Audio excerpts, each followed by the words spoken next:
Yo, YouTube! This is the history of the Finals Esports covered by Artie, who was previously a Valorant streamer. So he's pretty good. He's got his credibility. But yeah, so we're going to be doing a lot more esports review content going on in the future. So if you are excited for that, I need you to like, comment, come to the Twitch and follow. Make sure you join the Discord, get notified whenever I go live. The community is peak. We're going to have a lot of fun with this. Yeah, I guess let's just get it started. The finals $100,000 esports major is upon us. And with God, the it is! qualifiers taking On place at the goo, on end of goo. Season 7 and the closed qualifiers and major itself taking place through Season 8, it might seem like the finals has been overdue for a proper esports tournament for a while. But if you've been paying attention, it has, but there's been tons of community hosted events. Like PHL, Breakout Esports. I think this is Breakout Esports right here. Like, I literally think it is. But yeah, might have noticed that there it's have been quite a a few whole events thing. that have gone on, even in the early seasons that came before. My name is Artie, and as a full-time caster and coach for the finals, I wanted to talk about how we got here. And if you enjoy, don't forget to like and subscribe. This video will serve as a checkpoint in history, marking out the story of the finals esports before the major officially begins, as the open qualifiers are set to start on August. Which I will be going to in person to stream. If you would like to see that, you know what to do. 30th. But clearly, It's in Sweden, please. It's far, it's expensive. the finals esports scene pre-major is still nothing to be scoffed at, as even It'll be in the fun, early though. I'm days not of the gonna lie. finals, community-driven tournaments have been and are still supported by Embark Studios, even if somewhat unofficially. For example, in both seasons of the finals PHL, Oscar, Rob, Caroline, Dusty, and so many others from Embark Studios all donated. significant sums of money towards the prize pool. It's incredible how close the developers have stayed to so Dude, many Oscar is such a W. of these I just community wanted to say events. But now that we're getting closer and closer to the real stuff, let's take a moment to step back and appreciate how we got to where we are today. And Imagine being able to build an app with your name on it, The fuck? just by thinking about it. Meet Base 44.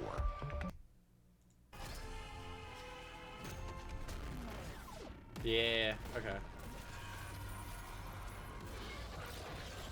Dude, all of the cinematic Our footage from the timeline finals is starts so good. with the beta period. Yeah, even as far back as the first closed beta, tournaments have been taking place. Back then, not only did we not have custom games, but we had no idea what a proper tournament in so the good. finals would look like. Even so, during both closed betas and the open beta, a Discord community called the Finals World League offered kill race tournaments, with a small prize pool even being offered during the open beta tournament.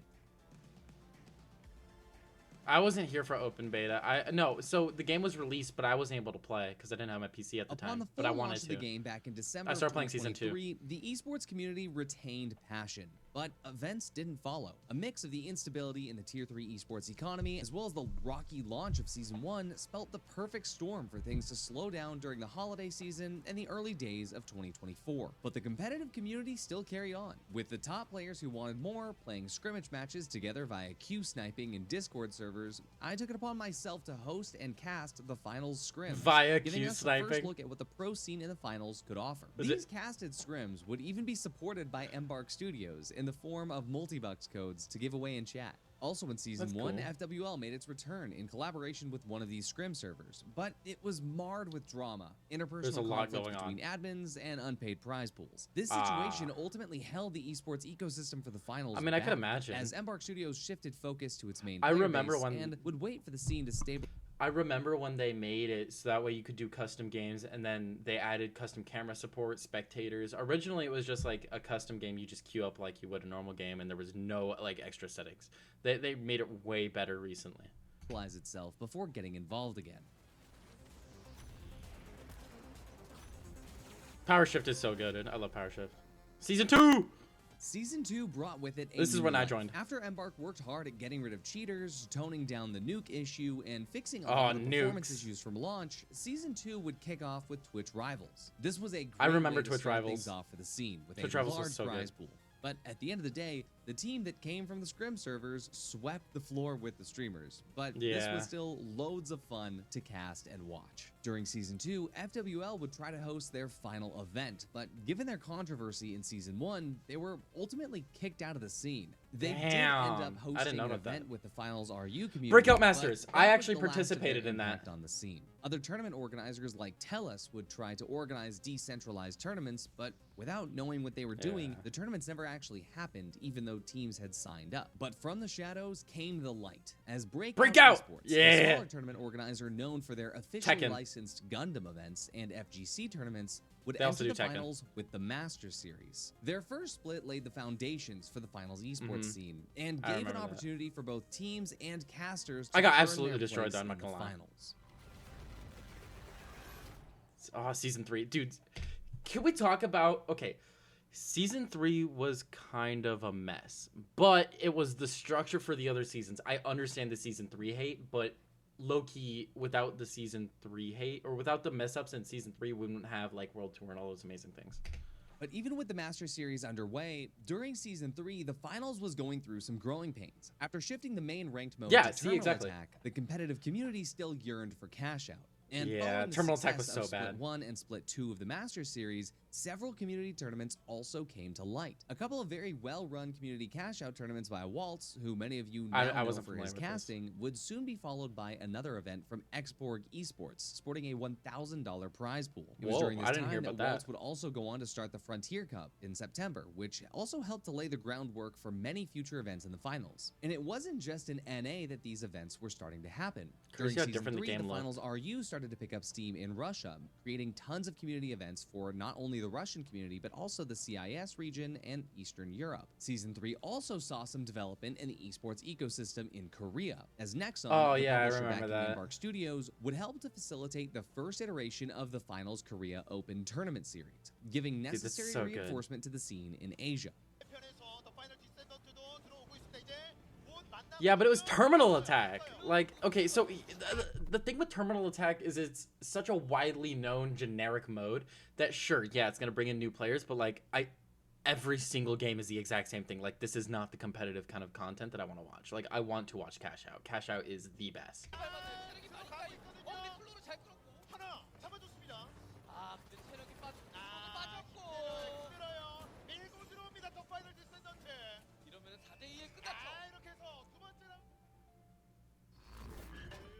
Season 4?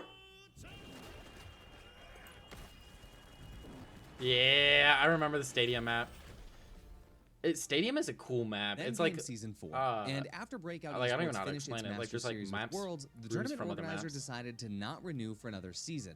And with Yeah. that, there was a vacuum of competitive opportunities in the game. Pro Hubs, who began running weekend events with the Pro Hub Sundays series, started PHO. building a full-blown league to rebuild the scene. In collaboration with Waltz and the team of people behind the Frontier Cup, Pro Hub started working in the shadows to develop what would eventually become the PHL that we all know and love today. An interesting side note here is that during Season 4, a high school league called Vanta Esports actually operated Whoa. a tournament between different high schools in North America. That's This is so something that I cool. didn't even know about until I didn't doing know my about that research for either. this video. Throughout all of this, Nexon's work in the Finals Korea Open would continue, with 3 more large format Someone want to order me food? I'm hungry. While this was happening, Embark would also cook up the Finals Anniversary event, which was a great Anniversary love event was letter to cool. both the main player base of the Finals and the competitive community. And it was here that the official announcements for the Finals $100,000 Yeah, dude, I major remember when they would announced arrive. this. I didn't even think it was real. Season 5. I remember when Season 5 came out. That was really good. Season 5 saw a renaissance for the Finals competitive scene. After the new season and 1-year anniversary, many old players began returning to the Finals. And Yeah. we saw so many incredible community tournaments come together, dedicated to different sides of the Finals player base. A $1,000 Power Shift tourney from Big Bad Beaver, weekly events that are still Wait. ongoing from P. Murph, and fun one-off events like those from Waltz, Gunbuck Gaming, and even larger Yo, events chat. like those from the Finals Russian Comments. Discord If you server end up like liking this Frozen video, Flash. I'll Community start tournaments running weren't the only competitive thing that would make an modes. impact Like, in if you guys want to do like Season 5, competitive as the banquet and stuff, competitive we could do grinders that. and prospective pro players were still hungry for more. In Korea, Season 5 would keep following through with another set of tournaments in the Korea Open. And in the West, Ape Squad would make its debut in the scene with the Jungle Rumble. And while Pro Hubs would continue their successful Sundays series into February, in March they would finally launch Season 0 of the Pro Hubs League, better known as the PHL. Yeah, this is what we're going to be reacting to later. Bragging rights, and the ultimate title of regional and world champion.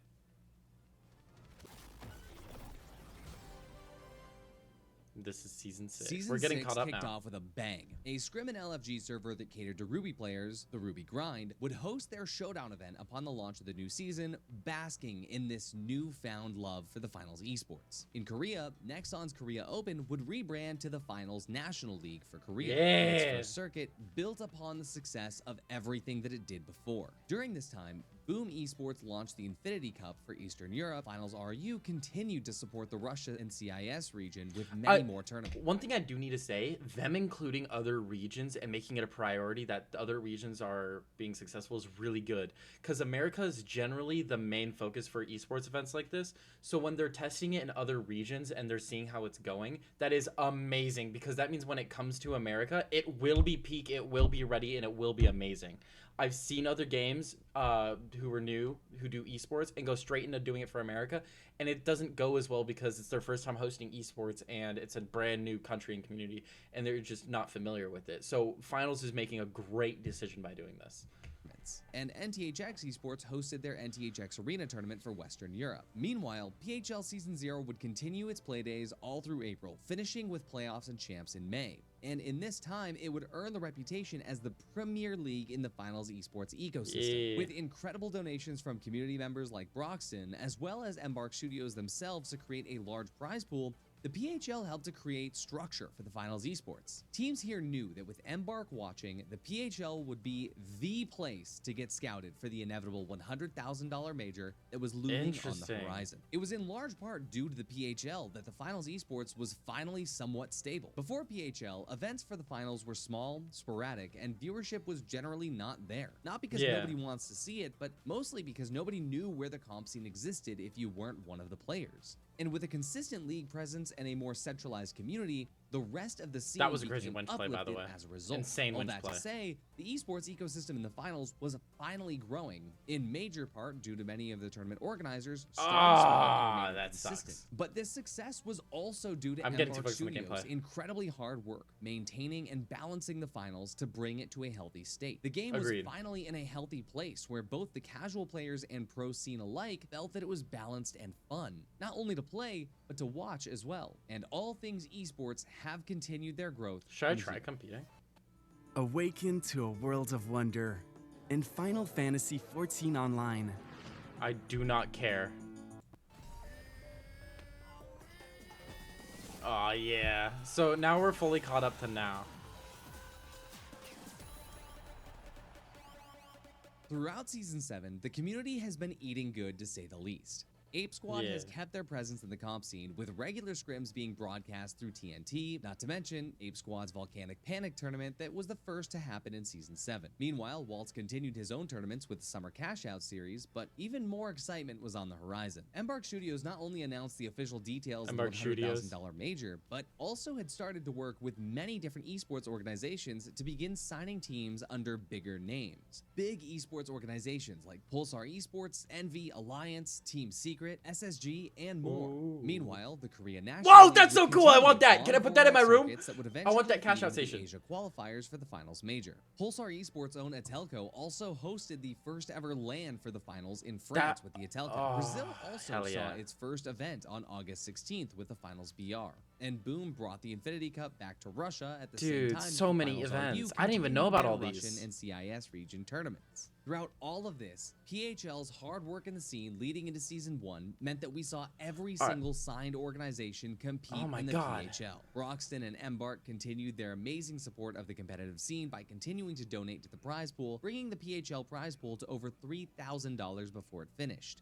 The Finals Esports ecosystem still has not fully matured, but even through Season 7, the growth and regularity that It's has been so nurtured much. into the scene has caused the finals Stu to J and finally Busy. I know be Busy. recognized by new audiences. Oh, this is just and has Envy helped versus Nightmare. New and I'm casual tweaking. players alike with the understanding that there's a wider scene that surrounds this game. And towards the end of Season 7, the finals will hold the open qualifiers for its $100,000 major and begin setting the stage for DreamHack Stockholm in Season 8. Yeah. The $100,000 major isn't the only tournament that teams and esports enjoyers are looking out for in Season 8 of the finals. Ape Squad is hosting their Worlds event to bring even more opportunities for NA versus EU 3v3s. Hell yeah. AHL is hosting Season 2, Dude, and there's many other esports. The finals is going to blow up, and then within the next year, the finals is going to be one of the most played games worldwide. I am calling it. It's right there. It's right there.